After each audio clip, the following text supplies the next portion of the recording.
everyone. Today we're going to make a vlog covering the topics of purposive communication. So first, short introduction of myself. I am April Cansico, a BEd student. I'm 20 years old. I'm studying to be an elementary teacher. Studying to be a teacher is hard. All of the classes is required, and all of the time spent just to become a teacher is stressful. But the thought of being able to help just one person changes everything. Becoming an elementary teacher is my ultimate goal, and when difficult times arise, I have to remind myself of the children out there who have it potentially worse than I. So, purposive communication is defined as a type of communication that takes place with a purpose in mind. Communications generally take place for serving 5 purposes, such as informing, expressing feelings, imagining, influencing, and meeting social expectations. Purposive communication helps to be able to communicate effectively. During discussion, it will also help us to listen, understand, and convey with our own understanding of the context.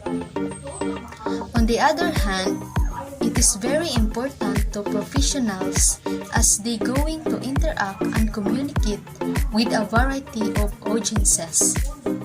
The first topic is communication for various purposes. The importance of communication for various purposes is that the communication varies depending on the purpose and the way the message are crafted on the intention of the sender. The purpose of communication can be informative, persuasive, and argumentative. Informative communication involves giving than asking. As an informative communicator, you want your receiver to pay attention and understand, but not to change their behavior.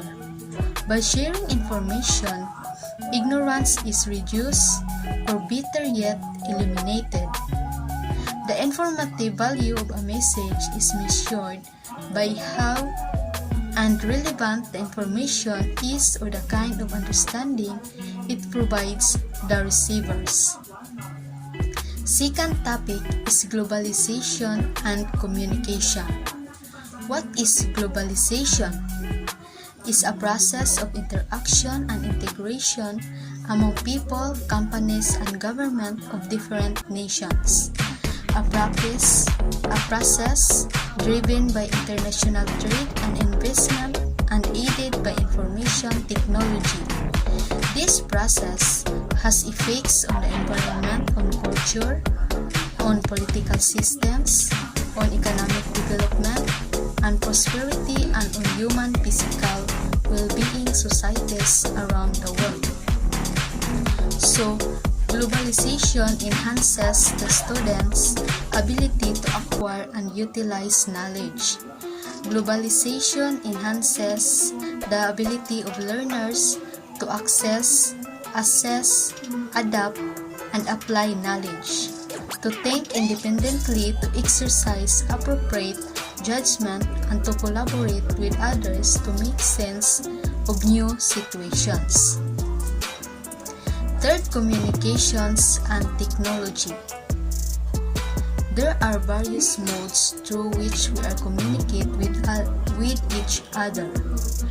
In the past, their modes took the form of handwritten messages, typewritten messages, short telegraphs, computer-encoded texts, as well as landline telephone conversations, and audio-video recorded messages. Today, with the rapid rise and spread of internet connectivity, the old forms of communications have given way to new forms that make communications easier and faster. Just like social media, it refers to the means of interactions among people in which they create, share, and exchange information and ideas in virtual communities and networks. The Office of Communications and Marketing manages the main Facebook, Twitter, Instagram, Snapchat, and YouTube.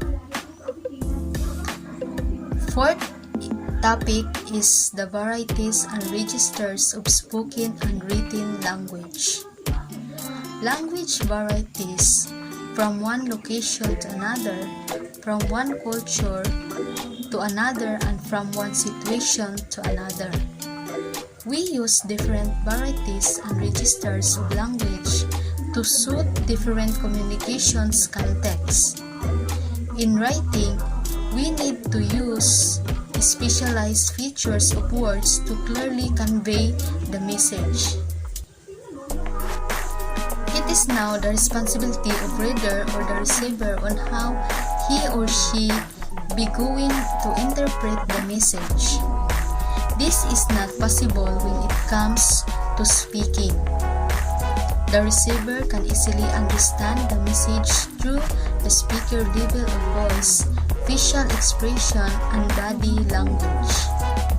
Therefore, varieties and registers of language is about appropriateness and context in speaking and grammatical correctness of words in writing. It is also important to use appropriate varieties and registers of language in a certain communication context in order for us to determine the level of formality. We can now easily know on how we are going to approach and deal with a certain person in a certain situation with a certain purpose with a correct expression and correct manner. The fifth topic is intercultural communication. It is a symbolic, interpretive, transactional, contextual process in which people from different cultures create and shared meanings. Effects on communications behavior when different cultures interact together. Intercultural communication is the verbal and non-verbal interaction between people from different cultural backgrounds. Sometimes, this is used to describe as a single person trying to interact in a foreign environment, but more often, it is a two-way street where people from both cultures are trying to improve their communication. Intercultural communication is about understanding what happens when people communicate with one another when they come from different cultures. It's about an awareness of many different factors, such as how messages are delivered. An easy way to think about intercultural communication is that it tries to teach us about ourselves as an individuals and as a species. By using the concept of culture to analyze how we can create meaning and express that with other cultures, it helps people understand each other. For teaching professionals, learning about intercultural communication is essential as it otherwise can lead to discrimination, bias, and alienation of children from different backgrounds.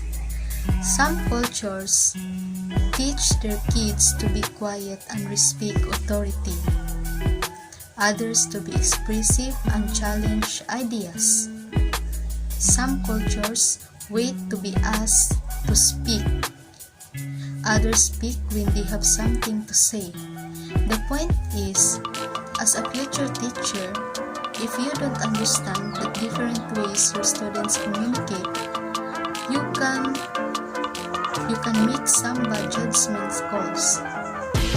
In the context of school and education, intercultural communicate is important because it prevents bad teaching. As I end my blog, the words of encouragement for my fellow classmates is that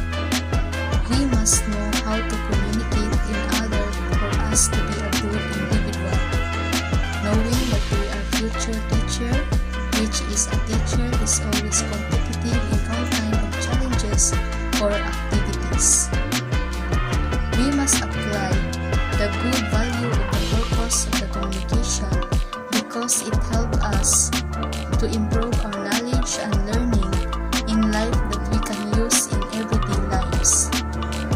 Learning and developing good communication skills can help us succeed in our career, make us competitive job candidate, and build our network. While it takes time and practice, communication and interpersonal skills are certainly able to be both increased and refined. That's all.